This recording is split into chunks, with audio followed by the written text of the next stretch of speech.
what's the difference between beingfulness and mindfulness? Is it just another buzzword? There's mindfulness, which is very well known. Is beingfulness just another variant of it, another buzzword that has just been coming up? There's so many such terms, heartfulness and so on. So is it just another buzzword? And honestly, it's important to know the origins of both these concepts. They are very complementary. They're not antagonistic to each other. They're almost like two sides of the same coin. The origins of mindfulness are in Buddhism, where the emphasis is on being in the moment. You're in the moment, and you have this unconditional, non-judgmental, in a way, approach to things that are happening to you. You're non-judgmental to the feelings and the emotions and the thoughts that are coming your way. You're in the present moment. So that's the heart of mindfulness. Being grounded in the moment, unconditional, non-judgmental awareness of the thoughts and feelings that are happening. And that's very important. So I sort of see that as a bead in a chain or a sutra, that you can call this a thread. A sutra is a thread, and threads have beads. So mindfulness is like that bead, moment by moment bead.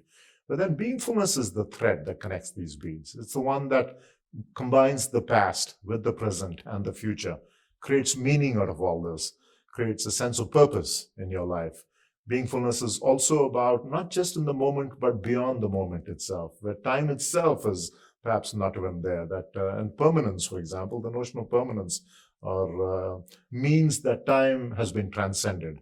And that's what being is also about, beyond time, beyond place, a sense of something permanent. And that's what the higher self was. And that notion of a being originated in ancient Hinduism. This was the notion of the Atman. And Buddhism in the early stages rejected the Atman. They rejected the notion of something permanent, rejected the notion of a being.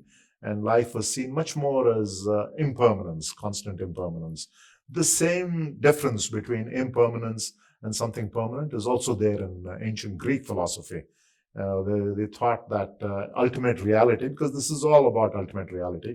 One view was ultimate reality was impermanent, constantly moving and shifting and transient. Another view is there is a basis to it. There's something more permanent.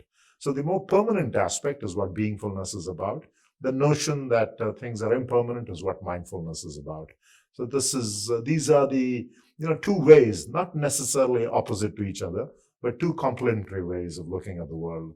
There is the ever-shifting present, and then there's a narrative. There is something else that transcends the particular moment, that has a sense of permanence, that has a sense of purpose, that has something that you can be grounded in.